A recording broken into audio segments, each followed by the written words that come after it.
In this demo, I'll be showing the Solid Plant 2014 Spec Creator. Here I have Spec Creator already opened with a very small specification that I've created with the new Spec Wizard. You can see I have 5 tables in it. If I go to my pipe table, you can see that I have one selection of pipes from 1/2 inch to 1.5 inches. Very simple. I'll come down and turn on my preview, and you can see that for each of my pipe sizes there is one selection. This makes a really nice specification. I'm going to set my material grade to that. All of my items are already at that, so it doesn't have much of an effect. Now our description field in our Spec Creator is used to customize the description that will be saved in your specification database. This information can then be placed onto your drawings and tables for further use.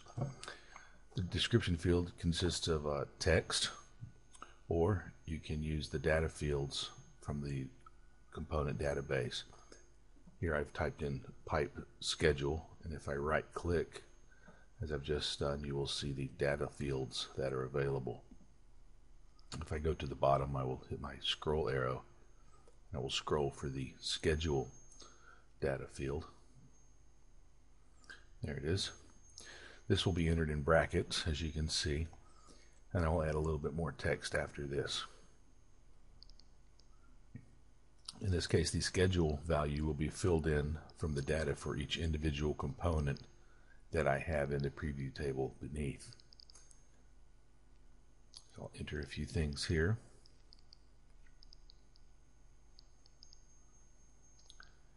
And then here you can see in my description field the description as I've just described it to be.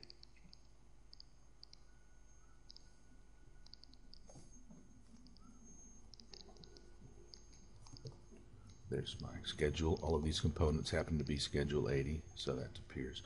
You turn off my preview. Now you'll see that I want to add another row, so in my roll control group I hit the plus button, which adds a blank row. This pipe I want to be larger, so we will go with a minimum of 10 and a maximum of 10. We'll go with schedule 40 and a pipe class, and we will select the same material grade. And I turn my preview on, and you can see that we have, for each pipe size I'm interested in, we have one component. Once again, I will customize my description field. This time I will simply copy and paste from the first row into the second row, and then I will change a little bit of the text here.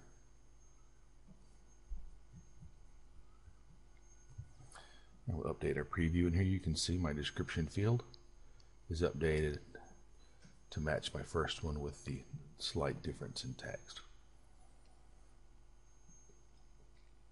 Now we'll go to my fitting table. Once again, as the other tables, I have 1/2 inch to 1.5 inch items.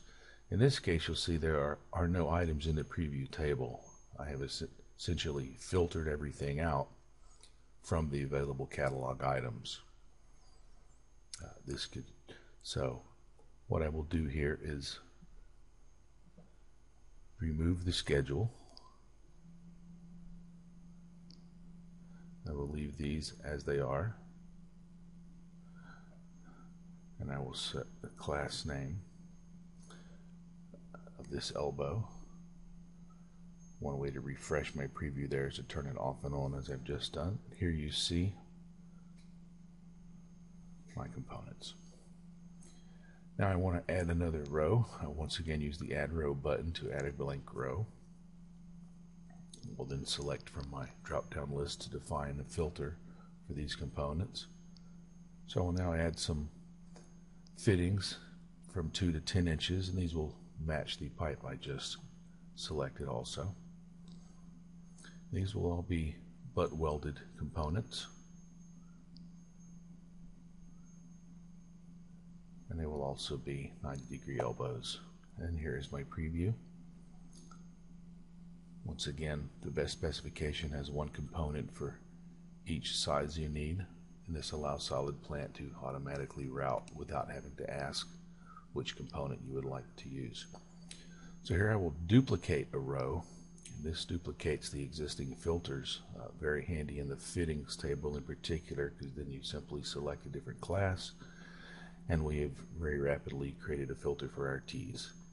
There's the specification detailing for Solid Plant 2014 Specification Wizard.